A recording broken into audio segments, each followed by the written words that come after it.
This is Christine Brown, and while I have to listen to this podcast as my motherly duty, you have the choice not to. My sons sometimes say some naughty things when they're trying to be funny, but really, they're just being stupid. Do you still want to listen? Go right ahead. I am not your mother.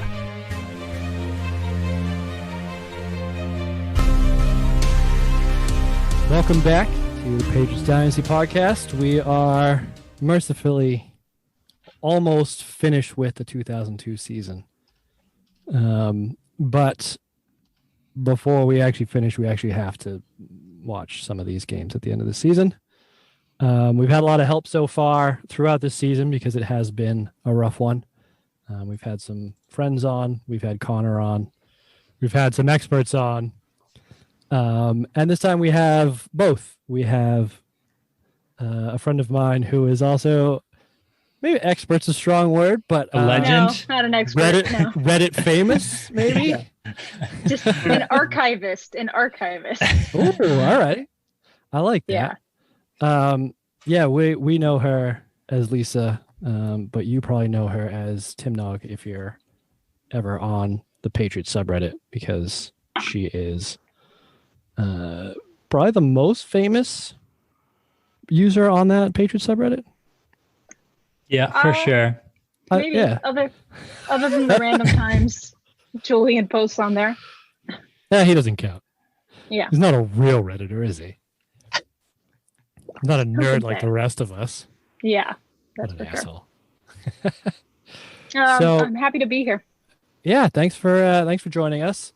Sure. Apologies in advance, one for making you watch this game, and two for my brothers. So I'm sure they'll say something inappropriate. What is that supposed to mean? Why? You know why. We brothers, just Greg. Fair enough. It's all good. I'm excited. Yeah. But we've been internet friends for a while, and I realized I actually don't know how you got into being a Pats fan, because you're not from around here. I am not, but I will be soon, which I'm stoked about. Cool. Oh, that's right. Yeah, you're moving to the area at some point. Yeah, I'm looking forward to getting out of Arizona because it's 101 today, and I'm over it. Isn't it 101 every day, though? Let's see. Pretty much. Yeah, it's going to get down to 98 on Saturday. So there's things to look forward to. I stand corrected. My husband is a Pats fan, and I don't want to use the word indoctrinated me, but he strongly suggested that they would be the best team in the NFL to follow. And it's been a great ride. So, I mean, I'm rolling with it. How long ago was this? Oh, geez. We've been together 16 years. So, long time. Yeah. So you're in Arizona, born and raised? No, I'm from California. Okay. Just slowly making our way east. So did you have a sports team before the Patriots? No, because growing up in LA, the age that I am, I'm 36, no one was really a Rams fan. And no one where I lived was a Raiders fan. So LA did not really have a strong football affiliation at all at that time. If I grew up in LA now, I'd probably be super stoked about the Rams. I don't think anybody's stoked about the Chargers ever. Nope. No. Not even the doctors. No. Oh man, that's awful. But yeah, we've seen some good games along the way, and it's been a really cool journey. This off season was hard. I'm sure you guys have talked about that on the podcast. Yeah. Yeah, that 1 month between our MVP quarterbacks, it was a difficult month. Mm-hmm. Yeah. I know we published a podcast. I don't remember recording much of it when Tom Brady left. So my thoughts are out there somewhere, but yeah. It's been tough to watch him play for a different team. Yeah, I was very petty in game 1, and then I ate all my words in game 2. Yeah. So yeah, that's where I'm at. Well, I was all supportive until Brady ran for that first touchdown. I'm like, fuck it, now he's doing it for somebody else. Yep. And then I got super salty about it. And then he lost and threw a pick six. I'm like, oh well, I still love him though. I thought it was good to get our like gut reactions as soon as it happened because I think I feel different now. I'm fine with it. You've made your peace? Yep. I'm about. Was Cam Newton a reason that you're fine with it though? Do good and the Bucks to not do good. You want the For Bucks it. to lose, Steve? That's what you're saying? Yeah, I can root for Tom Brady. I'm not going to root for the Bucks. Unbelievable. I get it. I might be a Yeah. bigger Bucks fan now. Oh, Whoa. no. You're an asshole. Well, you can go start your own No. fucking podcast. I'm gonna get me some pewter pants. Having Cam really helps. If we didn't have Cam, that would be brutal. I agree. Yeah. Yeah. I think just Yeah. seeing a completely different offense out there. Yeah, it's been fun. Yeah, exactly. It's just been a nice change of pace because it's something you've seen from all these other teams that get the young, agile quarterbacks. You're like, oh, well, that looks fun, but we have Tom Brady, so we'll be okay Mhm. without it. Right. And now we actually get to enjoy it for ourselves for once. And like I still worry about Cam when he runs, but it's not like the same kind of worry you have for like your grandfather, falling and breaking a hip that I did. Or Tom last Brady year. running. Yeah. Yeah, So it's so true. He was running a lot in 2002. I was going to say, speaking of Tom Brady running, yes. I think we may have seen his longest run of his career to this point in this game. For a Definitely. whopping 15 yards. on third down, right?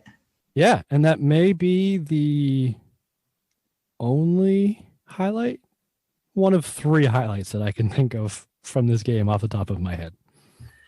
Are there It was highlights? Go ahead. Andy, do you have define- highlights on Patriots Dynasty or no? Or do you just leave this one off? I cut them. I'll have them on the website when this comes out. Okay. But I think there will be three. One of them is Tom Brady's scramble. One of them is basically Kevin Falk, who is the only Yep. player who produced in this game, and Brady's touchdown pass, which is probably already All on right. there. So we're done with Well- the game. Good. What are we talking about next week? Yeah, love this game. Well, this was Actually- a big game, though. I mean, as far as like, this is like the culmination of the season up to this point, right? Right. I mean, both teams are the Pats are 8-6 coming in, and the Jets were 7-7. Yep. So you got Yeah. two divisional games to finish the season. That's really going to decide if you're making the playoffs or not. Yeah. I won't spoil it for you, but Yeah, if you win both of these, you're in the driver. You're in the playoffs. yeah. If you win Now- one of them, you need help. Refresh my memory. What happened to Testaverde that Chad Pennington started this game? He sucked.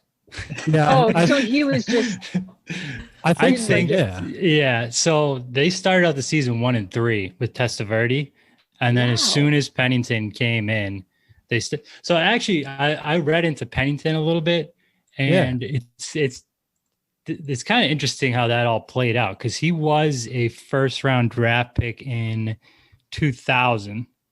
Mhm. So he's one of the Brady Six. Yeah, he was the first Ah, of the Brady Six in that draft Oh. By the Jets?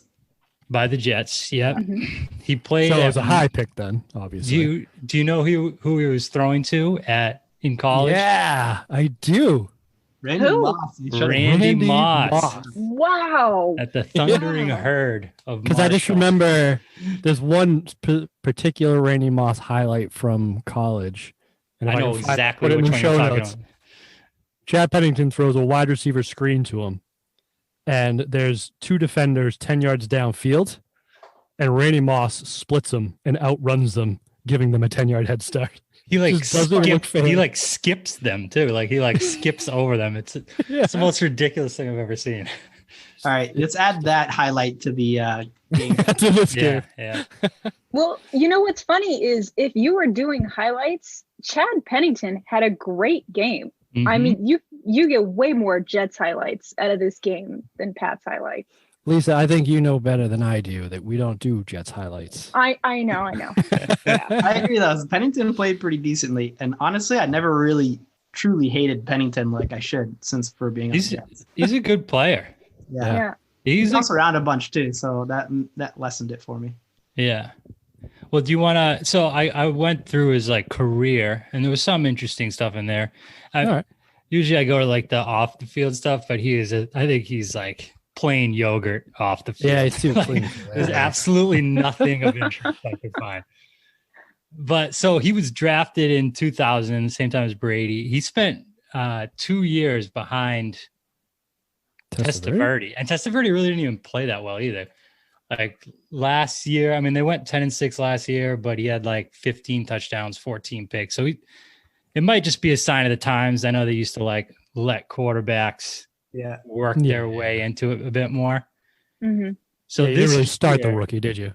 Right. So this year is when he makes his real first appearances, and he like completely turns the team around.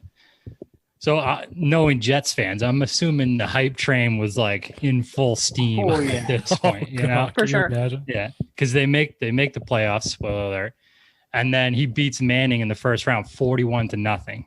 Wow. So, oh my God. Yeah, they had a pretty good season, and they were really hyped on him. So you'll like this, Steve. Then next year, in the 4th preseason game, he dislocates his hand. I'm sorry, what? Yeah, I don't know why he was playing in the 4th game. But Also, how do you dislocate your hand? no idea. It's not like it's one bone. Jets fans dislocated their hands jerking off to the thought of He's the new Tom Brady. And then it heals enough in time for Sanchez to come along and they break it again. Yeah, so he misses the first 5 games of the year because of that. They finished 6-10. And then the next year, they give him a 7-year, $64 million contract. Oh my God. Oops. How'd that turn out? It didn't go well. The quote I took out of here was he was beefing with the media in New York too. Oh. It says Pennington scolded the assembled media, telling them it was not their right but a privilege of theirs to cover the Jets, to be around a bunch of professional athletes every day and do your job. I love it. That Yeah, I like him already. Yeah. As a journalist, I am very offended. Journalist is also a strong word. Yeah, it is. So then he has all sorts of injuries. I mean, he makes the playoffs in 2004, but he has that shoulder injuries. 2006, he wins comeback player of the year. More years of injuries, and then he gets traded to Miami and wins comeback player of the year again in Miami in 2008. Oh, yeah. And he was actually second in MVP votings that year. Holy shit. Mm-hmm. That's wild. Yeah. And then I wonder if there's any other player that's won comeback player of the year twice. he's the only one. Yeah, they mentioned that. That is interesting. Yeah. But one of the years he won it was, he beat out Drew Brees. That was the rotator cuff year. I think so. Yeah. Yeah, when he moved to the Saints. Yeah. Holy shit. Yeah, so he had one good year with Miami that year, and then nothing after that. But he was the starting quarterback on both teams that won the AFC East, the only two teams. Yeah, he's the second best. best. Yeah, 08 Dolphins and this year. Yeah, so gotta go down as the second best, right? I think he has to. For sure. Because, him and Brett Favre are both the reason the Patriots missed the playoffs the two times that they missed them. Yeah. Wow. Because in 08, we've talked about that where because wasn't Pennington was released or traded to Miami to make room for Brett Favre, right, Greg? Yeah. That sounds right. I think we talked about that. And so then at the end of the season, Pennington beats Brett Favre, which keeps the Patriots out of the playoffs. Yes. Even though I don't think Miami needed the win to get in the playoffs. I think they were in anyway, but that kept the Patriots out. How far did they get that year? I can't remember. In 2008? Yeah, no way. They lost in the wild card. 27-9 to the Ravens. Cool. Where the Patriots were coming on strong and like hadn't Thanks lost. for showing up. Yeah. And then in 2001, it's a little bit more convoluted, but Pennington, I think they were already in the playoffs because the Patriots beat the Dolphins, which means the Jets were already in the playoffs, and they were playing Brett Favre's Packers. Brett Favre was in the running for MVP. And I think the game mattered to the Packers for seeding reasons, I believe. Yep. Because we talked about this when the Patriots played the Packers. And basically the Packers got their doors blown off. And people say that's why Brett Favre didn't win the MVP that year, because he lost so badly in the last week of the season. And that loss kept the Patriots out of the playoffs again. So those two guys playing against each other. And Chad Pennington beating Brett Favre twice. Good old Chad. Which is weird. And that's probably why I don't really hate Chad Pennington, but I hate Brett Favre. I wonder if Brett Favre had won both those games. Maybe I'd like Brett Favre and hate Chad Pennington. Would you? I don't think you would. I don't think you would. I don't know. I hate Mark Sanchez a whole lot more than Chad Pennington. But why don't you hate Chad Pennington? Because he's the reason. He's the one that kept you out of the playoffs. Well, to be fair, I didn't know that until rewatching this game. Sometimes hate isn't logical. You feel what you feel. And hate's a lot easier when you don't know. Well, maybe they didn't know that not only were they playing for the Patriots to get in the playoffs or not, they're playing for who I get to hate the most for the rest of my being. Yeah, if they had known that, Brett Favre may have tried harder. Yeah. Yeah. But I doubt it. You're about to make a little kid hate you, Brett. Come on. Also, Pennington's parents are both British, and his real name is James Chadwick Pennington, the most British name ever. Oh, Wow. Wait, was he born here? Yes, James Chadwick Pennington. Was he born here, Greg? Yes. Yeah, he was born in Knoxville. So the same thing as our parents, except moved to Knoxville instead of New Hampshire. He had a southern drawl. Dude, Chadwick. Is that what most Chads are? Are they Chadwicks? Oh, that's a great question. Charlie's not short for Chad, right? No. I don't think so. It's gotta be, right? Chad. Unless they're just Chad. Because I have friends who are like just Jill and not short for anything, or just Kate. Well, that isn't what short. is Chad short for? Yeah, my brother's just Matt. He's not a Matthew. Oh. Wow. Oh, I guess Charles. Do you call would him be Matthew? short to Chad. No. Because that's what I do with my friends. I just call them their full names, even though it's I not. just watched a 7-minute Randy Moss college highlight clip on YouTube, and it's auto playing a freaking 12-minute one. I saw you were talking about that. That shit was awesome. Yep. Right? That doesn't sound bad. There was a bomb hurdle one too. It was ridiculous.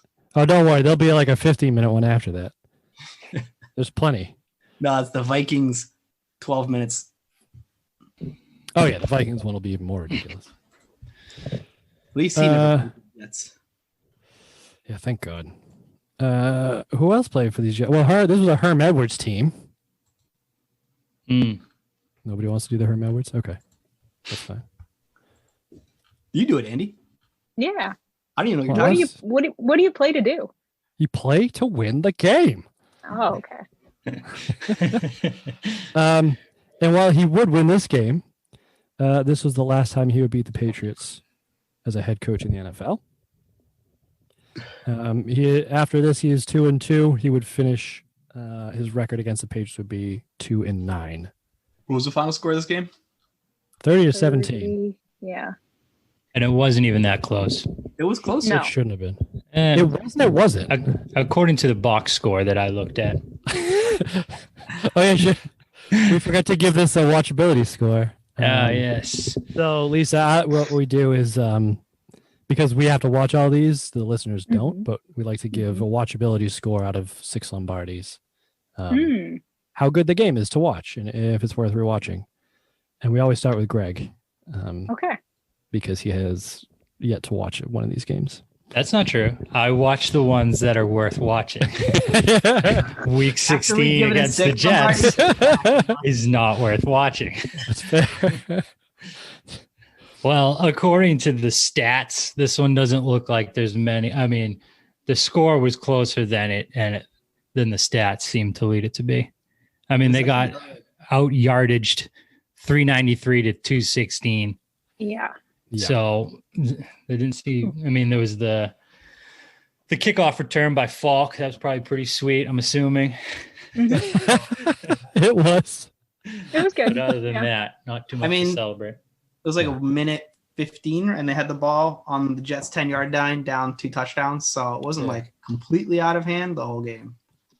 Yeah, so if they had scored there, like there was still a chance that they could have been on some kick it and recover and something like that. So it wasn't like complete blowout. Like they scored 30 points in the first half, and then right. But I still give it a 0. Just 0. I was wondering about you, Steve, because I know your hatred for the Jets. Yeah, I think this is nobody needs to watch this game. Yeah. Just rip the highlights, and that's the maximum. All 3 of them. Have you guys talked about like the composition of the offensive line this season? Because like Tom had a terrible game, and part of it was he was under pressure so much this game. And we talked about how Matt Light sucks. Yeah, Really? We've touched on Matt Light not being as good as at least I remember. I remember him being great, but like what year in the league he was great he? Later. He was not good. Yeah. I want to say 01 was his rookie year, and he didn't even. Play no, this that was much. his rookie year. I feel. Oh, well, it there was you nice go. year. Stat check. Yeah, come on, stat check. And I love that like 01. the first good throw I saw Tom make was 4 minutes into the second quarter, and then he immediately got sacked. And I'm like, Yeah. it's going to be this kind of game. Okay. Yeah, he was running for his life. He ran for that 15-yard longest run of his career. Imagine that, 3rd and 10, and Tom Brady runs for 15. After dodging all 3 rushers that the Jets sent. Yeah. So did he play as poorly as his stats looked, or was In the first half, he did. Yeah, He did. Yeah. And he played so badly that the commentators started again talking about him wearing his gloves, because this was the ESPN crew, and the last time we saw them, the Patriots had played the Raiders in the Snow Bowl rematch.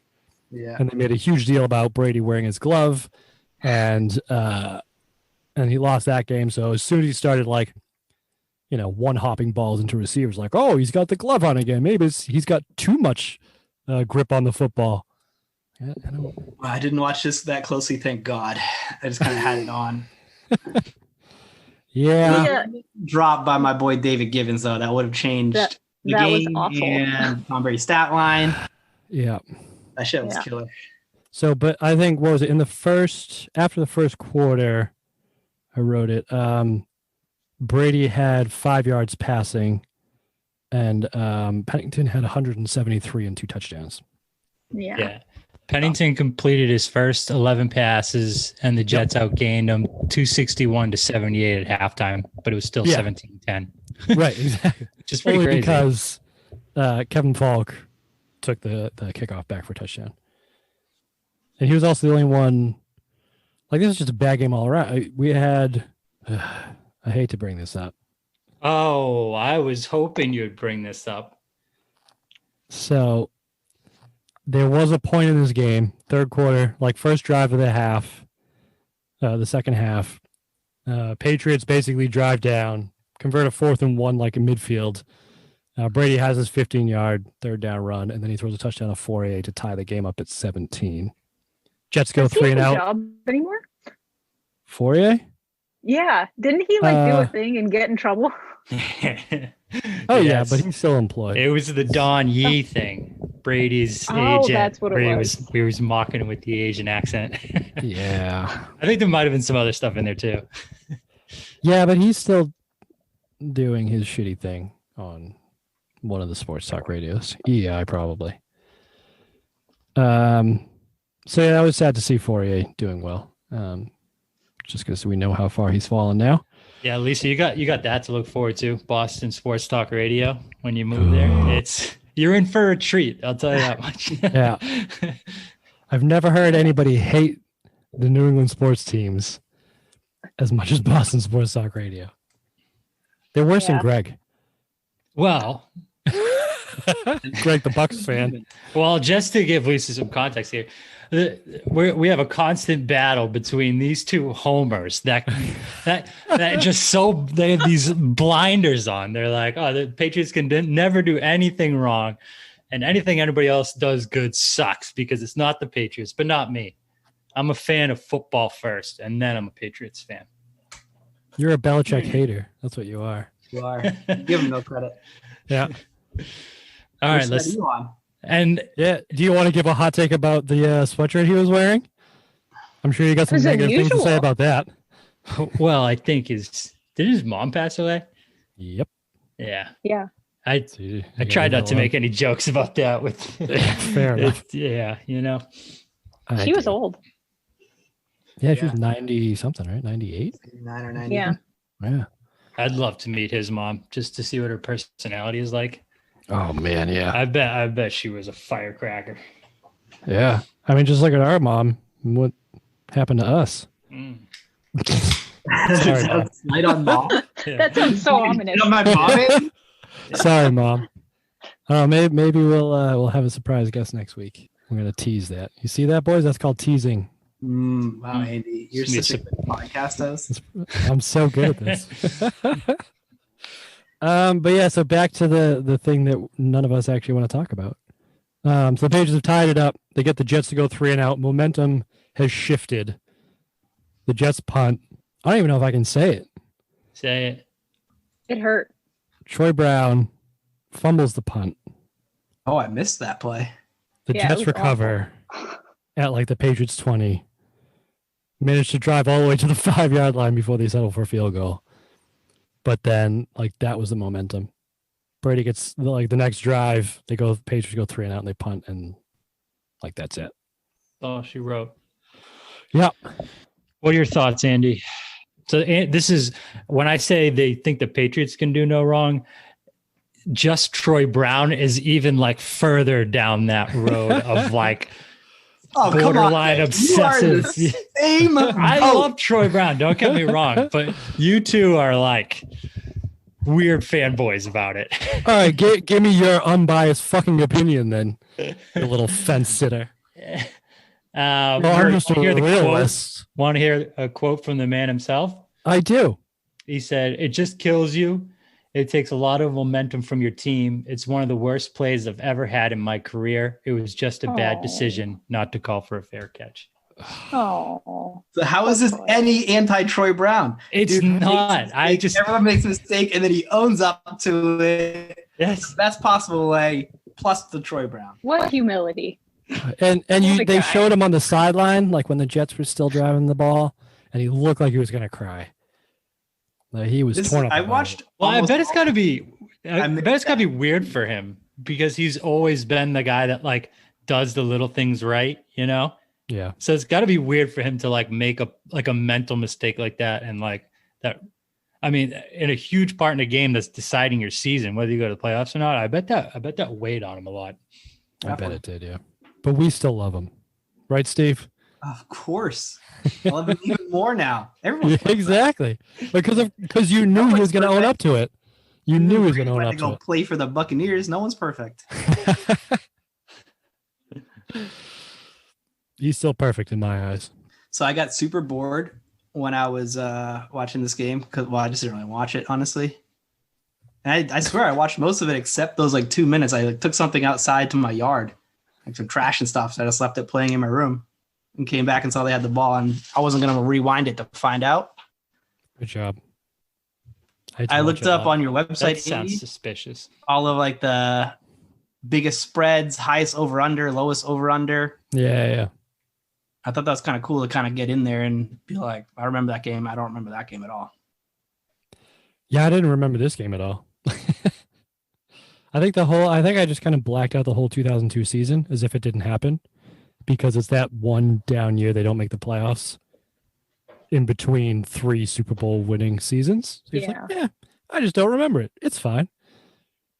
I sort of feel that way about the Matt Castle year too. That's a good point. I can't think of specific things that happened that year. I remember being impressed with how well it went for what it was, but I remember not having the same investment in it because the expectation was lower, I guess. Yeah. Well, because the expectation was so high at the beginning of the year. Yeah, it just got shattered 10 minutes in to the season. Yeah. Yeah, I think we're also grieving that year. But yeah, I mean, we went to the game against the Cardinals, all of us, the Brown family, in the snow. That was my first game. And that was the Cardinals team that actually went to the Super Bowl that year. And the Patriots walked them. It was like 40-7 or something ridiculous. So I was living in Phoenix during that Super Bowl year. And I worked, I used to be a librarian, and I was working at the Phoenix Public Library. And this kid came in the day after that Super Bowl, head to toe. Oh no, it wasn't 08, it was 07. Oh my God. And he had to print some homework, but he was just the saddest kid I've ever seen in my life. That's awesome. I know that kid. Yeah. You are that kid. Yeah. When the second Giant Super Bowl, I was in college at the time, and I had a Monday class at like 8 a.m. and I couldn't skip those classes. And I used to write down the date on my notes every time. And I was studying a month later. I was going through and I get to one section and it's gibberish. What the fuck? I looked at the date. It was the Monday after the Super Bowl. I was like, oh, okay. That makes sense. Oh man. Not your best work. Yikes. Well, let's talk about Reddit.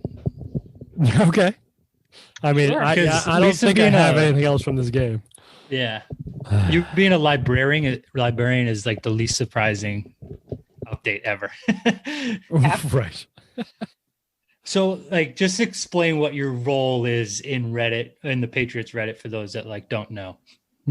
I just post highlights. I don't really ever even comment. I don't check that subreddit on a daily basis, but during the game, I'll do, I've kind of pared it down to just do scoring plays or sacks or anything like that.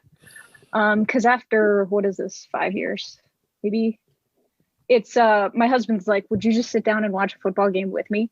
So that's why I scaled it back a little bit. And then I'll do an upload after the game that has them all bing, bing, bing, bing, bing in a row. And people can request whatever I missed and I put it up.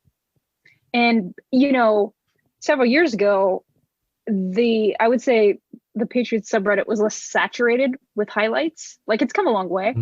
And there's other people doing Andy, when did you join Reddit? I couldn't tell you. 4 years ago? 99, bro. But yeah, people used to ask me for really old gifts oh, do you have anything from the intentional safety game? Or, I went to this game. Do you have any highlights from it? And there was at that time so few old highlights that I have a lot of games recorded. And so I said, sure, I'll share. And that's really how it came about. Yeah. So where did you have them recorded? Did you just have them on a DVR or something? Some of them, yeah. Some of them through TV capture software. And then, some of them, I don't want the FBI to come knock on my door, but tape pickers and things like that. Yeah. Just trading them with other people. Yeah. Yeah, exactly. It really chaps my hide the way that this content is protected and everybody should be able to watch it. And it's one thing, not to besmirch the crafts, I guess, but it's one thing that they're really persnickety about. And so I don't think that it will ever change, but I honestly really love watching the old games just as they're presented. And I think even the old games, when they will re-air them on NFL Network, you're not getting that telecast. You're getting a condensed version. And I love seeing the long fan shots of how bad people looked and Yes. stuff like that. Even the commercials. Detroit. Mwah.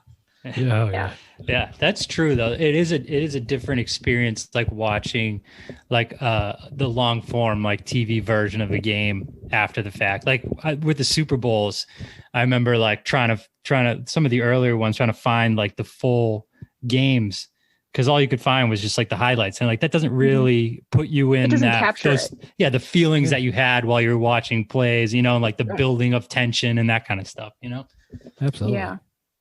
I miss Go ahead. the commercials in it and sort of don't. If like this whole game had commercials in it, I would be like, fuck that. But sometimes you catch like a little bit of a commercial on these. Someone like just didn't stop the tape in time or started too early. And some of the old commercials are hilarious. Yeah. Yeah. And I was thinking, as you guys are going through, this is 1 year post 9/11. And that was such a moment in time, especially that first game, the Mo Lewis game. I was thinking we're about 19 years out from that. I wonder what people watching these games 19 years from now are going to think, seeing Bill wear his mask so stupidly like he did on Sunday night, and like these guys with their face shields. Like, are we going to think, wow, remember COVID? Or are we all still going to be wearing masks? I have no idea. It's true, yeah. Yeah, they're going to look at games from last year and be like, why aren't they wearing masks? This is weird. Yeah, those idiots. But it's true, yeah. Like 20 years from now when we're still doing this podcast. Exactly. Because the dynasty just doesn't end. Yeah. Belichick's still wearing his mask wrong. Yeah. Yep. Probably. On purpose, I'm sure. Cam Newton just won his 10th Super Bowl. I like it. As a pocket passer, though, he's all done running. Yeah. So all these games that we've been watching, are those from you? From that Reddit site, at least, in some fashion? I mean, Andy, like, there have I know been a you've lot, done a yes. little. You've gotten, yeah. Yeah, But I so have. I was gonna say I have every Brady game. I think like between you and I, we've now gotten the whole shebang. we have, yeah. We've been sharing what each other didn't have, and I think at this point, I think we do have them all. Yeah. When you get back into Bledsoe, it just becomes impossible. Yeah. Yeah, that's true.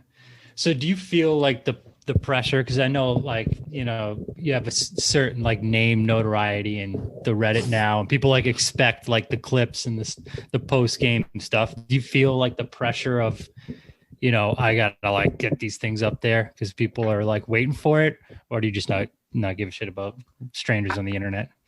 I did a couple years ago, and I would like sit here through the whole telecast and then sit and see what people wanted. And it was too much, especially when it's like a Sunday night game. Like I don't stay up late. I can't. That's going to be really hard for me next year because like right now I'm taking advantage of my time zone. But people ask me for the weirdest stuff. They'll be like, hey, do you have that clip of that guy picking his nose? Or, hey, do you have like, can you get that where Tom can't find his hat? Like that's probably one of the most requested gifts I ever had. So did you find it? Yeah. Well, yeah, it was during the game. So, just rewind it a little bit. But yeah, people are funny. But I have noticed that, the requests lately have been more and more obscure. Yeah. A little bit ridiculous. Yeah. But you know what? I like football. And I'm happy to share this weird hobby. So it's really, I'm a Celtics fan too. I don't know if you guys are like all four, or you're not into, it always cracks me up that the Celtics highlights capture is also named Tim. But he's like a Polish guy. Yeah. Polish guy. But didn't he learn from you? No, we've actually never interacted, but he's really. Well, it is interesting that they are like protective about their highlights and stuff. Cause I mean, I think like from a fan point of view, it's almost like universally accepted that like we want to see highlights, and people always shit on like the MLB because they're like super protective about it. They're like the you worst. can't even, like you can't even get like highlight packages on YouTube. And it seems like all the customers feel the same way. Mhm. Yeah. So I don't know. I mean, there has to be their side of the argument. Do you know what that is? What their argument would be? They want. I know. Go ahead. They want the viewers on their website to look at the highlights on their content platform so they can serve them ads and make money off them. But what they fail to realize is like that's not a sustainable solution. You can just go find it anywhere. Yeah. Right. And like you're hurting the brand by not making it So, accessible for everybody in the modern internet day. Right. Yep. Yeah. You're not going to stop people from finding it. And in essence, you're stopping more people from finding it, thus decreasing what you'd make at a ballpark or getting new fans or whatever it might be. Yeah. Yeah. Yeah. And if the way that they're sharing it doesn't have a social aspect to it, then it's pointless because you look at a highlight and you want to talk about it with somebody. So, Right. Yeah, exactly. Yeah, especially just the short clips too. Like I understand, the NFL posting their like full game highlights to YouTube and like making you go to YouTube to watch it. Yeah. I guess. Still don't quite understand why that is, but that might be more to control where the video shows up.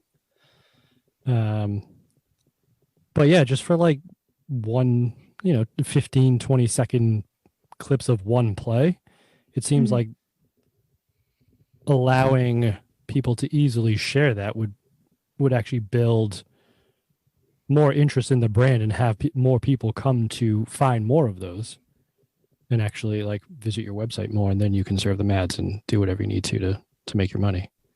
Short-sighted. Yeah. I actually have a highlight request. Okay.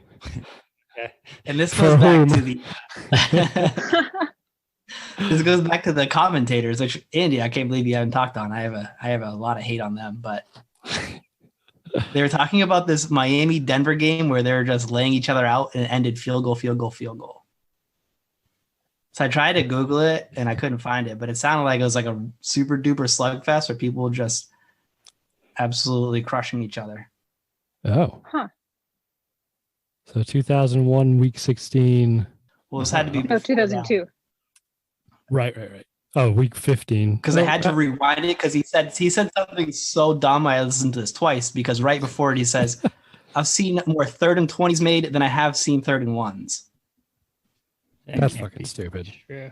And then the other commentator called him. I don't even know which commentator said this dumb shit, but he's like, "Oh, really? You've been around for a long time," which doesn't make any sense either because the longer you're around, percentages say you're gonna see. Wait, if you watch 1 3rd down play, maybe. It's so dumb. So then they start talking about this slugfest between Miami and Denver, however many years ago. Oh, so it wasn't even this season? No, it was like they're talking about an old game. They were reminiscing about some slugfest between the two teams. But honestly, it feels like from like the 70s or 80s, probably worth some good highlight gifts in there too. Yeah, that's probably my guess. And you probably won't find highlights from games from the 70s because did they even have TV back then? Yeah. We'll ask Mom. I got some other choice. Just go through the old VHS ones. Remember those videos we used to have as kids? NFL like films with Steve Sable. Oh, yeah. Steve the bloopers Sable's videos. voice, dude. Oh, it's the best.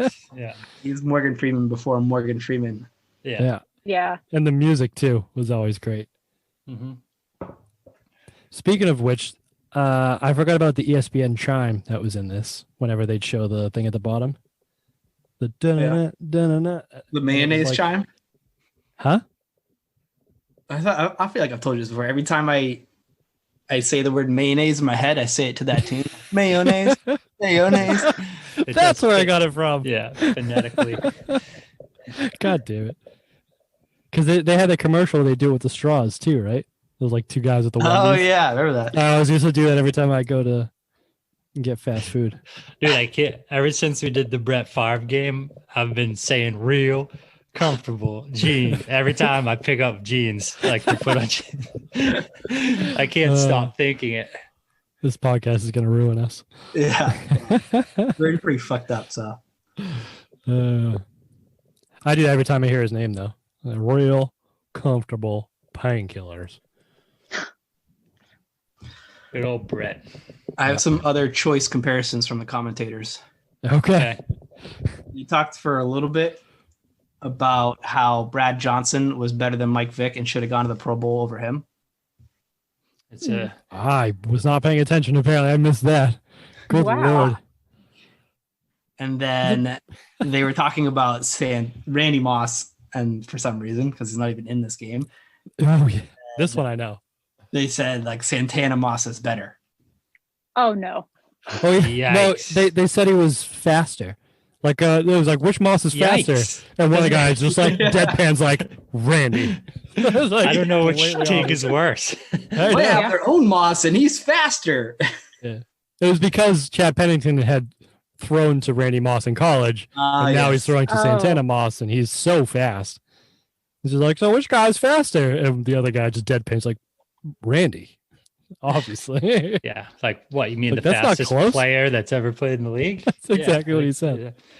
Well, back to the Vic thing. I think this is the year Vic like makes his name known, right? Where he goes into Lambeau, because we were talking about the Packers by losing to the Dolphins would have to play Vic and the Falcons, right? And then Vic goes into Lambeau and beats them. Is this not Brad Johnson's Super Bowl appearance, though? Doesn't he? It is. It is. Yes, it is. And he is considered the worst quarterback to win a Super Bowl, right? Yeah. Is he? Because they didn't win it because of him. They won it because of that. To win a Super Bowl. Yeah. Yeah, to win I a Super could Bowl. see that. I mean, Grossman made one. He was really bad. Oh. Yeah. He didn't win it, though. Yeah. Yeah. Who else? I mean, Flacco would be on that list, but I mean, he had really good playoffs that year, so he was kind of the reason the Ravens won that Super Bowl. Peyton Manning was pretty bad that last year, but yeah, that's what I was thinking. But he's also of. Peyton Manning. Yeah. But that individual game performance was so bad. Yeah. Which one? Wah wah. Peyton Manning had a couple of stinkers in the Super Bowl. Speaking of stinkers, Ken Walter, he is probably the worst punter I've seen on the Patriots that I can remember.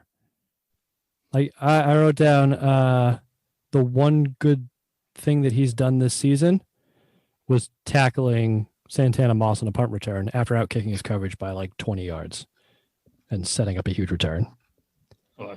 You're blaming him for outkicking the coverage? Yeah. That's your fucking job as a punter. And when he wasn't doing that, he was kicking it too far again into the fucking end zone for touchbacks. Well, maybe the coverage should have sped up and got down there quicker. It landed 5 yards in the end zone. Okay. Not much you can do about that. Like it bounced 5 yards in. I retract my previous statement. So that punt was a net of 20 yards. So it wasn't even like and so he had one that I thought was like, oh, finally hit a good punt. And it was a whopping 44-yard punt. Which he followed up with a 27-yard punt, like late in the game. Like there's a really fascinating news article about Ken Walter and like just how much the anxiety of being so bad got to him. I think it was written around 2001 or 2002. I'll have to dig it up. That sounds like a must read right there. Yeah, it was good. Doesn't it? Oh my god! All right, we'll have to dig that up after. Because you think of punting as like the least stressful position in football, really. You know? Yeah. If you fuck it up, it's not like you lost the game. Like if you fuck up as a kicker, you could lose the game. You know? Yeah. It's high leverage. And you're already there performing because they fucked up. So I exactly. Yeah. You're already giving the ball away. So it's like, whatever.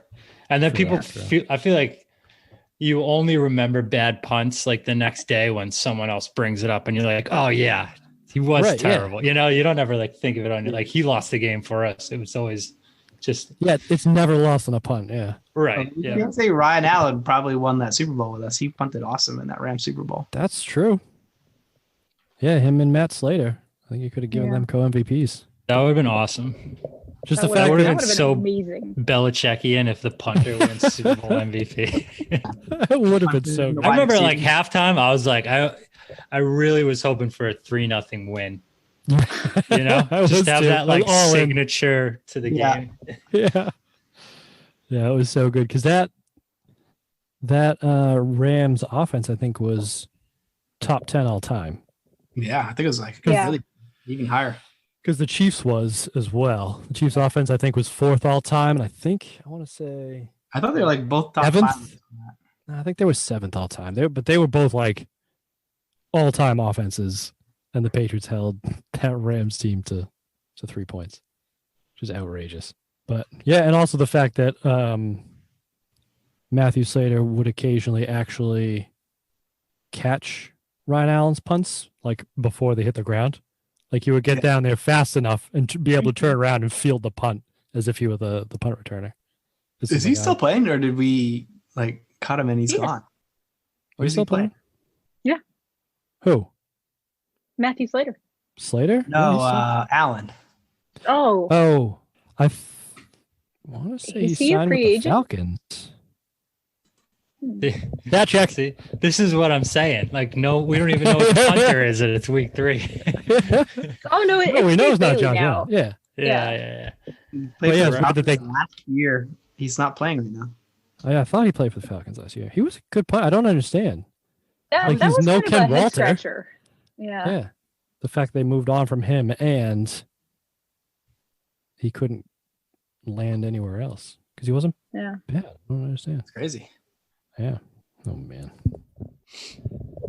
You want to hear some another interesting stat from this game? Sure. Totally. Let's do it. Kind of depressing, but the Jets had 186 yards in the first quarter alone after only getting 200 yards in their previous meeting this year. Yeah, Wow. that's right. For the whole game. Patriots shellacked them. Mm-hmm. That was the one where Victor Like Green. Week 2, yeah. Yeah, had a pick six, like a 90-something yard pick six Yeah. against his old team. Makes you long for Vinny Testaverde. Sure does. Old Vinny Greenhead. Is that what that means? Yeah, we looked it up. I mean, that's what the translation in Spanish. I believe we call that loosely translated. Yeah, loosely translates to Vinny Greenhead. I like And then it. we're like, wait, the Jets? This all makes sense. Really does. Oh man. I had a stat that I thought was I don't know, interesting but strange. Because another player who I think has struggled down the stretch here is Antoine Smith. Mm. Yeah, How many not a yards? good game. How many yards did he have in this game, Greg? He's had a few disappointing games down the end of the season. Let's see here. I'd say less than 50, if I had to guess. 14 carries for 46 yards. Right. Oof. On the season, they showed a stat. He was averaging 4 yards per carry. Really? That does not sound right. Yeah. This has been the least impressive 4 yards per carry I've seen from a running back. I mean, to be fair, they're trying to throw it a ton. They did, yeah. This was kind of like a microcosm of the season, really. Couldn't stop the run. I'm pretty sure Curtis Martin went over 100 yards. Yeah. And 1,000 yards again on the season. Couldn't stop a pass rush. Brady was getting shellacked the entire time and just like couldn't run the ball early and just got away from just didn't even try anymore. And Brady was just chucking around and didn't have the time, wasn't accurate, just wasn't able to put the team on his back. Which again is surprising considering what we've seen for the last, I don't know, since probably 2004-ish. Like when he just decided, yeah, no, I am going to put the team on my back and the offense is going to run through me now instead of him being more of a game manager like these first couple of years. Yeah. Yeah, he was 19 of 37 for 133, 1 touchdown, 1 pick. So really not that impressive. No. And the pick was his kind of patented getting really frustrated the offense doesn't do anything and chucking it deep into double coverage. Yeah. You know? He still does that. Yeah, that's what I'm saying. That hasn't gone anywhere. Yeah. But you were seeing it in 2002. frustration with the offense. There was such a weird lack of urgency in this game, given how important it really was. Like, it didn't seem like a game with any implication at all, and it was actually very important. Right. It was played at home and everything, and the crowd's behind him, and they still just like didn't seem to get up for it. Yeah. Because the defense, which had been the strength of this team, or what you would expect to be in the early years, like this year wasn't. Like they were getting absolutely no pass rush. Even when they brought the blitz, it easily got picked up, and Pennington just had all day to throw. Was he even sacked? They had one play where I think he was not. It was close, but he still like picked up a yard. Yeah, he was pressured. It's because they can't stop the run. I mean, right. That slows down your pass rush, and now puts more. I think the secondary they is still bid good. on every. Mm-hmm. Yeah, but they just had to cover for too long. Yep. And the defense was biting on every play action that Chad Penning was doing. They had that. It was, to be fair, it was a good play action. I'll give them that. I'm interested to see how much they turn over into 2003. How much what? How much of the defense they turn over after this? I'm trying to think. Well, what was game 1 of 2003? I don't remember, dude. I know. Enough. I bet you do. Yeah, you do. We'll save that talk for that week. So you said that he said he had a good play action, Pennington? Yeah. Yeah. So they said the whole dislocating the hand thing. Yeah.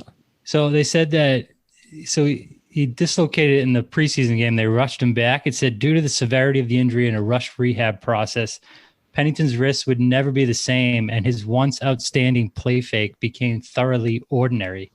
Wow. Yeah. How? So just think about how good that play fake could have been, Andy. This is a year still, after. Yeah. Oh, yeah. Before it. So this is what I'm saying. Like it was good.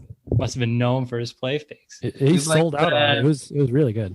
Read option where you leave it in his belly for like an extra second. Good old Chadwick. What's his James Chadwick to you. James Chadwick Pennington, the third. The third is the No, I made that part up. Lord Chadwick. All right, what else can we pile on since this is shit on the Patriots week? Oh well, the shit on Chadwick. He apparently when he got traded to the Dolphins, it was like a rush job for the preseason, and he just got married, and they said he brought his playbook on his honeymoon. Oh my God. Oh. What a loser. Is he still married? Probably. I doubt it. Oh, he just seems like a dork, you A know? one woman kind of guy. Yeah, he got a 3.83 GPA. Yeah. What do you score on the Wonderlic? Vanilla yogurt, plain yogurt. Not even yogurt. What do you think his Wonderlic was? What was Brady's 32 Yeah. out of 50? It's probably right What's it around out there, I of? think. 50. 50? Yeah. Give me him 41. He was a Rhodes Scholar 30s. finally. Oh, fuck. All right. Oh, look at this dummy. 25. Oh, what? You idiot. How was he a Rhodes Scholar finalist and then gets a 25 in the Wonderlic? All right. Wait, you're serious about the Rhodes Scholar thing? Yeah, that's what, according to Wikipedia.com. Wow. Yeah, renowned source. Of unbiased factual information. Oh, boy. Yeah, that's surprising. It was an interesting look from Belichick. Red with a headband. Oh, I love the Ooh, headband look. Rocking the headband. I like that. Yeah. That was pretty slick. No holes in his sweater, which No, none. taking care of himself. Yeah, well, That shit. for him. Yeah. Sliding scale. I love Belichick's like attire because it's like, you know, you see like hipsters are like, oh, I don't care what I look like, but his is just so authentically not giving a shit, you know? Yeah, You just have to respect it. you do. So completely unflattering all the time. Yeah. He just doesn't give a shit. He's the least photogenic man ever. And Even this those coming like from a man who had half a beard at one point. Yeah, right. Rich coming from you, Greg. I'm not trying to imply that I'm photogenic. I'm just saying at least he's setting the bar low. Well, what is it like? Trash in a dumpster, and like you can if you just trash. Yeah. To go back to what Lisa was saying earlier, of once you set a standard, a high bar, people start to expect that from you. So always set a low standard. Just be Words as like to live by. Yes. Oh man. Holy shit. So I got some names for you guys. Here. All right. Starting on this defense. And you tell me if you've ever heard of them. Okay. I'm just going to go through the list and you tell me if you've heard of them. Bobby Hamilton, left defensive Heard of end. him. Yeah. Yes. Richard Seymour, left defensive tackle. Yes. Rick Lyle, right defensive tackle. I had that note. Who the fuck is Lyle? Yep, so did I. Anthony Pleasant, Ronan Pfeiffer, Mike Vrabel, Ted Johnson of the linebackers. Yeah. Okay. Yes. Cornerbacks, Ty Law. I'm assuming you've heard of him. Mhm. Leonard Myers. I remember Leonard Myers. A little bit. Yeah. Really? Mm-hmm. Sure I do. do not remember him at all, I do. remember not liking him. which is strange because apparently he played in 7 games in 2001. Well, I don't remember that. He did something that like made me. And 8 games this season, and this was his one and only start. And he was the one that Pennington was picking on in this game. Mm. And then your safeties are Laurie Beloy and Tabucky Jones. But I have not heard of 2 of these starting players on the defense. Lyle must have been new. I did see him on the list of like Jets players currently playing on the Patriots, which was pretty long, as we all know. Mhm. And I saw his name at the top. I was like, who the I mean, I saw him on the game too. I was like, who is Lyle? So he must have like, was it Steve Martin was so shit. Right. Belichick probably cut him this week, I would think, and just signed some guy he knew from the Jets. Yeah, it must have been because And it didn't work. Because as a defensive end, he spent 5, 6, 7, 8, 9 years in the league Wow. and had 11 sacks. Ever. Ever. all with the Jets or was it- No, but in 2001, he hit his high where he had 3.5 sacks with the Jets before coming to New England, where he had none in 2 years. The real question is, how did Wayne Corbett not play on the Patriots? Right? Yeah. He's He was always a killer, too. a It was a missed 5'10" opportunity. white receiver that was undrafted out of a Division I AA school. Like that. Belichick ran all over him. Yeah. That played in the AFC East. He's basically Welker, is what yeah, he is. plays without gloves too. Think about the glove game. Right. Wow. Tom Brady wearing gloves and him not wearing gloves, and then if you start wearing gloves and Tom Brady does it, And his name Would is have had a his name is Wayne John Corbett instead of John Wayne Corbett, which is just mwah, it's just chef's kiss. Oh my god! I didn't know that. So, Yeah. all right, here's a conspiracy theory for you. Okay. Belichick played against Wayne Corbett and wanted him the entire time, but Corbett wouldn't come. So as soon as Belichick saw another shifty white receiver playing in the AFC East that would play really well against him, he's like, I have to have him, and he signed. He spent what was it, like a 2nd-round draft pick on Wes Welker? Yeah, second Yeah. and seventh. That's got So- legs. That makes sense. That's a makes a long ton of waiting game, though. That's true. I think he just had his eyes open for that For shifty. that long. Who would That else shifty else white would play receiver, that yeah. role in those years? But I can't think of anybody else. Yeah, I mean, Troy Who Brown was- kind of fit that role. Oh, but like the undrafted 1 AA white wide receiver yeah, with yeah. that shifty. Yeah. You've talked about what round Troy was picked in. He was like the closest thing you can come to undrafted. that's true. Yeah, it was Yeah. 8th round, I think. Yeah, it's a round that doesn't exist anymore. I remember So that. late, yeah. Yeah. But out of where did he play? Marshall. Played with Chad Pennington. Yeah. No way. It I was know, been but- before Pennington. no, I think I he'd been in the league too long. Definitely I had. think- It would have been No, sick. 'cause- Imagine those college highlights: Troy Brown, Randy Moss, and Chad Pennington. Yeah. Steve, didn't we look it up that Troy Brown and Randy Moss were they overlapped At the by end, 1 year. 2007. Troy Brown was there in 2007. Randy Moss was there. Oh, I thought they overlapped in college. Oh, in college. No, it was the other way Yeah, around. that They makes overlapped in New England at the very end of 2007, at the very telltale of Troy and the very beginning of Randy. Yes, that's what it was. They're like 7. Yeah, because Randy Moss, when he played for the Vikings this year, the first, like, as soon as the game ended, the Patriots won pretty handily, and Randy Moss gave up on the last play. As he does. But how they show everybody like talking after the game, and Randy Moss was like buddy with Troy Brown. So we floated the conspiracy theory that Troy Brown is the reason Randy Moss ended up in New England because of the Marshall connection. I'm not saying it's not true. Yeah, that one's a little bit more of a stretch. I feel it's not. I mean, Randy's like, hey, Troy, we went to the same alma mater. We're buddies. What do you think of Belichick? What do you like? Do you like working with him? And Troy's like, yeah, of course, this is the Yeah, best. but they traded for him. He didn't like sign here as a free agent. Yeah, He but also why did they had go to- after him in the first place? Because he's the best receiver in the NFL. I don't know, Andy. But he hadn't had good seasons, though. They were still taking a chance. Hey, shit. Remember, Randy's Moss contract was outrageous then. He took a huge pay cut to come here. That's right. He signed Why a did he new do deal that? As soon as he got traded. Yeah, why did Randy accept the deal? Yeah. All right, Troy fine. Brown. You're right. Can we move on? Nope. Remember Chris Berman's Troy Brown? He saw his go. Troy Brown from? Yep. You know what it is?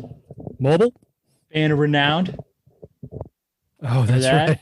Oh, yeah. Yeah, Apparently what does it's that mean? Yeah, I never knew that either. Lester Raymond Brown and his Band of Renown. From 1938 jazz musician, apparently. Dude, Chris Berman always has the deepest cuts. Yeah. Wow. Les Brown and his Band of Renown. Yeah. Les Brown, I think, is a white dude. Not that it matters, Yes, but looks okay. like it. In 1930s jazz, too? That's crazy, too. 1947. Wow. Yeah, it led the band for nearly 7 decades, from 1938 to 2000. Whoa. Maybe not that deep of a cut. Shit. Eh. It's not my kind of music. That's a hell of a Reference. cut. Yeah. Do you have any Bermanisms for this one, Greg? I think we already did the Jets, didn't we? I don't know. It's been so long. Maybe not, but They're not worth it. I did not do any now. No. No. You don't have anything for John Hall? That feels like it's Yeah. ripe for picking. Matt Turk. There's definitely a name you can do there. So here's a question: who do you think was the best? Who had the most yards out of Lavernius Cole, Santana Moss, and Wayne Corbett? Their receiving core was pretty stacked. That's Yeah. Yeah. a solid 1 through 3 right there. Are you talking about in this game or No, just career-wise. Oh, Oh. career-wise. Let's do the game first. I'd say Santana Moss probably, just because he played forever on the Redskins. It was a deep threat. Yeah. Especially if you That's use what I like, would punt say. returns and all that too. He's a sick returner even in this game. Oh, right. Yeah. You are correct. It goes All right. Moss, Coles, Corbett. Yeah, Corbett was the possession receiver. I would have put him last. In this game, though, Well, it's got to be Santana, especially when you get effective Yeah. all-purpose I think- stuff. it could be Coles, because Coles had that big, deep touchdown pass that should have been picked off by whoever the hell it was. Was that the double coverage throw? Yeah. Victor Yeah. Green, like, literally had it in his hands and just didn't back up far enough before he jumped, and it just sailed over his head, dropped That right in the was basket. That was Distressing. rough. It was Ty. I think he was on Coles all night. So I'm No. saying why Moss had the most. Stat check? It was Coles was 78. This is receiving yards, 78. Moss was 77. Corbett was 61. They're all right about the same. Yeah. Mm. Patriots, I would say Kevin Falk had the most receiving yards. Yeah, wouldn't be surprised. He seemed like the only one that had any. Yeah, him and Yeah. David Patton, both at 38. Troy Brown, tough day, 7 targets, 2 catches, 8 yards, and a fumble punt. He had one catch where he got hurt too. Yeah. He like landed on the football on his lower back. Yeah. He was hurting. He landed on his like tailbone or something. The way he was holding himself. I do have from the Pat Chennington or Chadwick, sorry. His Pat Chennington.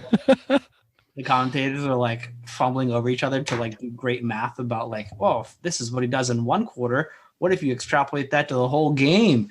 It's 692 yards. Yeah. Did you just do that in your head? Oh my God, you're so smart. It's just like, dude, what the fuck? Well, they were having a rough night because apparently this was the Monday night game, right? Yeah. And they had done the Sunday night game in Dallas the night before. And they were acting like it was the biggest fucking deal that they were in Dallas 24 hours ago. Yeah, they would not shut the fuck up about that. Yeah. Like, so we're all running on no sleep. Okay. All right, let's show the camera guys again. Yeah. Because they were running. Oh, look, there's Santa Claus holding the microphone. Yeah, it wasn't their best game, but December 22nd. yeah, it was also 3 days before Christmas. Yeah. And they kept showing like shots of, New England Christmas and like, oh, they do it different up here. There's like one house that has some wreaths on the windows, and like that is beautiful. It's amazing. Like it looks like a fucking house. I think that's my neighbor, and like I think they leave that up all year round. Yeah, but I live in Virginia. It just looks like a goddamn house. It's not like a New England house that is like, oh yes, only people in New England put up wreaths in their windows. Exactly. And then they had some like Irish folk All music. I have is cactus. Yeah, that's true. Yeah. If they just came from Dallas, I suppose that makes more sense. Yeah. And we had snow as well. So, all right. Do we want to do best and worst? I don't think there's much else to talk about in this. Yeah. All right. Greg, you want to go first? No. Steve? Yeah, I'll take the best, so Greg doesn't have it. Okay. Definitely the Kevin Falk touchdown return. Where he hurdled like two guys? Touchdown, and they went up like, what, 7 or, I don't know. Yeah. Nothing, something like that. No, 7-0. It was the first touchdown. And he just took it right back to the house. Yeah. And in it, he like kind of cuts left and then cuts back right and just sees a little gap in the blocking and jumps a dude that's like kind of falling over. And if you watch it from the opposite, from the end zone, you see him jump and you see 3 Jets just miss him and they can't get over the guy on the ground. And then it's just him on the kicker. And it's like, you better outrun that kicker, Kevin. Like, if you don't outrun that kicker, Belichick's going to play that highlight on the loop of you getting caught. Oh, my God, yeah. No, I don't subscribe to that theory. Getting tackled by the kicker is like losing in a Super Bowl. Like you have to get to the point of getting to the kicker. I don't know, but he had to get a great angle. The kicker really had like no chance. It was one of those, if you get caught by the kicker, it's your fault for not. If you get like caught, like he chases you down, like we saw Vinatieri chase that guy down. That's like different. That guy, Herschel Walker. Yes, it was Herschel Walker, wasn't it? It was. So, yeah, I think it depends on the kicker. I'm kind of in the middle of you two. If you get tackled by Adam Vinatieri and he runs you down, fair enough. If you get tackled by Sebastian Janikowski, like that should be on loop the next day. Because I don't think Sebastian Janikowski has ever made a tackle in his career because he does the Olay every time. I love Sebastian. I know. I just love him. Let's see this. All right, and then my worst is the 2007 spread against the Eagles. We were negative 24.5 points. And if you remember, that was that Chip Kelly game where it was super close. Oh, yeah. Why the fuck would you make a fucking spread negative 24.5? So the Patriots are 24.5 point favorites. I don't remember all the details of the game. I remember it was super close and we barely won. Do you know why they were 24.5 point favorites? Because every game before, they were like at least 2 touchdown favorites and they kept blowing it away. Like they covered by like 2 touchdowns on top of whatever the spread was. So finally got up to 24.5 and then they won by like 7. Oh, it was like 3. I felt like I felt like it was pretty close, but whatever. There were a couple of close games there, yeah. I blame Vegas. So, do you know what the biggest spread in the other way for the Patriots was?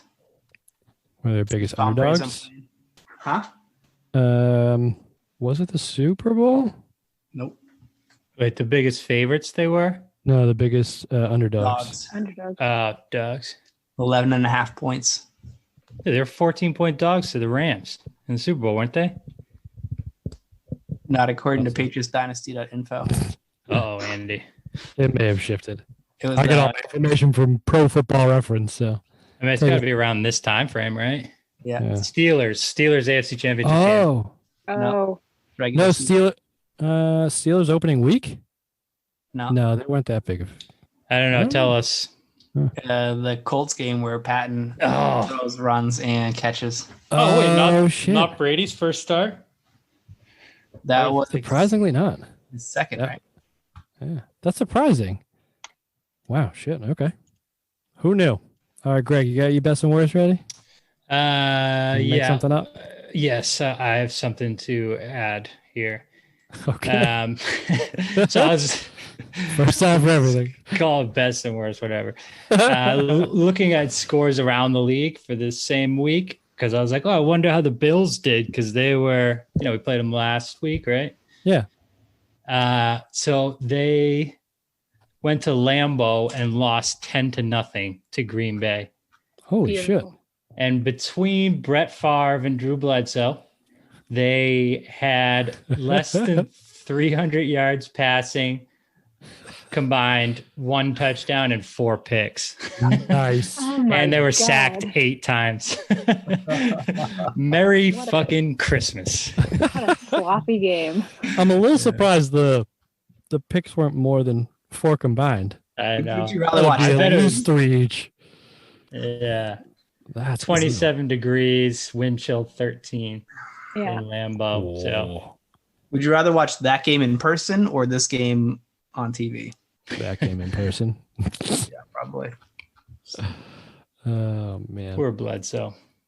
All right, Lisa, we kind of sprung this on you, but do you have any best and worst? How does this am I talking about this game or what's the format? Some of us talk about this game. It's Greg, who open-ended. doesn't watch the game, doesn't often. You even tend do to like best and worst contain it. experience. Best and worst of brothers. Feel free to rank us. Yeah. Ooh, you're all equally great. That's my Oof. mom answer. Yeah. Well, Our mom since doesn't I- answer it like that, though. Yeah, she hates Steve. No, she doesn't. She loves it. No, she loves it all the time. Oh man. That's what she says to me, dude. She hear what she says about you. How far apart are you guys in age? Maybe 18 months. Yeah. I'm 37. Greg, And how I'm old are you? Andy and her older sister, 18 months. 32. Yeah. I always forget how old I am now. I think I'm I know, me 32. Yeah, we have a sister as well who's between me and Steve. Yeah. So So me and Andy Ellie are were 18 months apart. Me and Greg are 18 months, and then me and Ellie are 2 and a half. 2.5 years apart. Why Currently why had 2 isn't kids, she on this thought about podcast? it. She hates us. Because she's smarter than us. She knows better. Yeah, she also has 3 children and doesn't have time to watch football games from 2002. I feel that. Yeah. I was hasn't like, stopped go you, Greg. downstairs. Yeah. Uh. But about this game, no. I mean, it's very little best and all worst. There was one play that I kind of liked where Tom fell over. It was like right after that goal line stand where the Jets had to settle for a field goal. And then on that subsequent drive, Tom fell over and he just looked so mad. And I don't know, it brought me joy. I like That's- sassy Tom. That's my favorite was- Tom was is when he starts getting fiery. mad and pissy. Yeah. Was that the Yeah. one where John Abrams pushed Matt Light back so far that he stepped on Yes. Brady's foot? Yeah. Yes. Left day for Matt Light. Yeah. Sacking his own quarterback. Microcosm of the game as Yeah, a that whole. was bad. Yeah. All right. Well, I don't know if this is the best or worst. It was a best for this game, but maybe a worst for what's to come.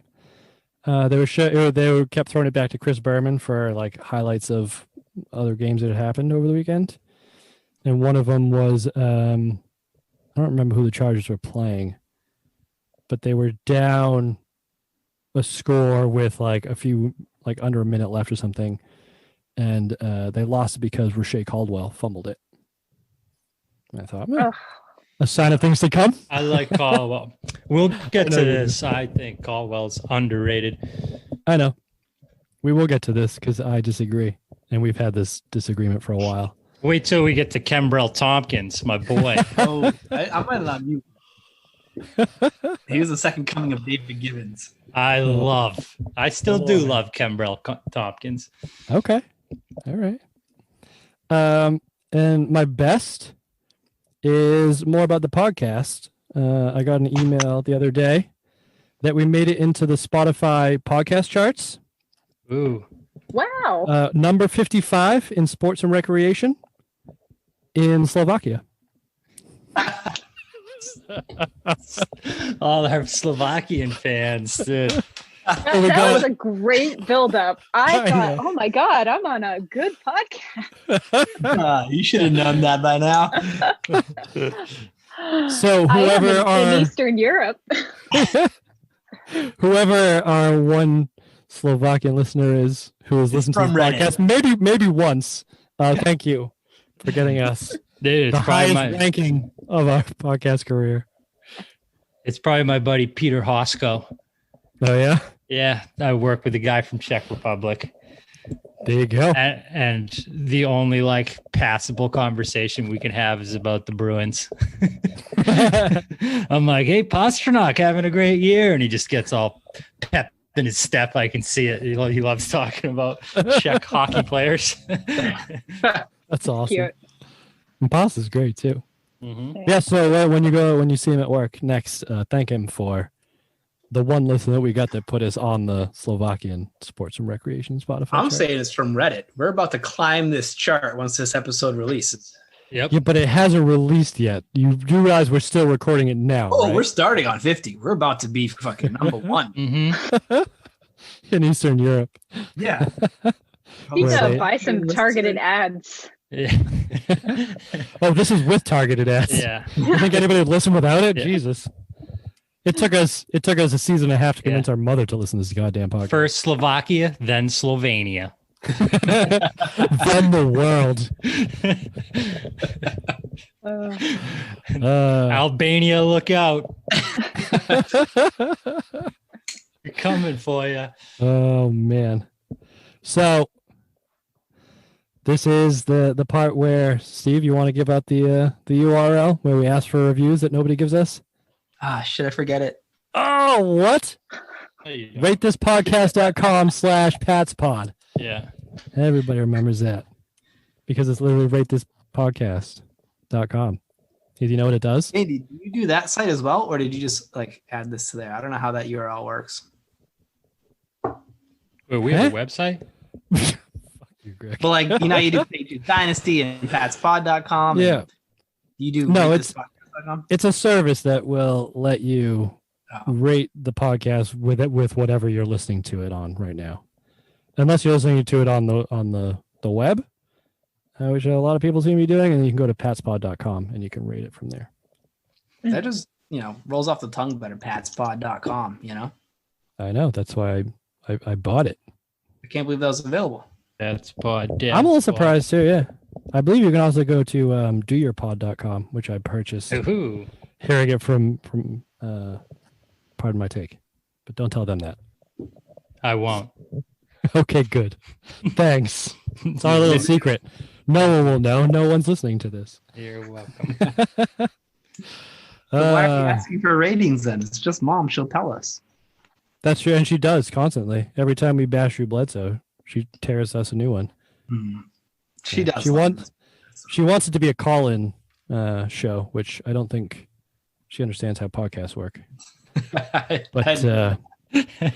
maybe we can. Oh, you know what we should do? We'll set up a voicemail box that people can leave us voicemails instead. Maybe that'll be easier. Oh yeah. Oh Lord. Yeah. And all right, yeah. I'll work on that for next episode. Maybe we'll have that in the Let's start with 2003 ratings. season. Yeah. Let's start with ratings, and then we'll graduate. So leave us a voicemail to quote unquote call. No, It's literally- let's start with listeners other than mom, and then we'll get to the rating. Yeah, we'll get Mita on here. I got a bunch of dumbass friends that'll leave some stupid shit on a voicemail. See, that's what I'm saying. That might actually be easier. Yeah. Because, I mean, most of our friends are illiterate, so it's not like they can actually write us That is a true. podcast. We So. did call them big dick dummies, and I don't think we're too far off. Yeah. Well, you know. All right. What do we have next week? The season finale. Correct. Dolphins? Thank Yeah, Dolphins. correct. Nicely done. Yeah. At home, Dave Wannstedt, the man, the myth, the mustache. Patriots need a win and some help to get in the playoffs. I don't think we're spoiling anything to say that they don't get into the playoffs, but they do finish on a high note. But we'll find that out next week on the Patriots Dynasty podcast. See you later. See you later. Yeah.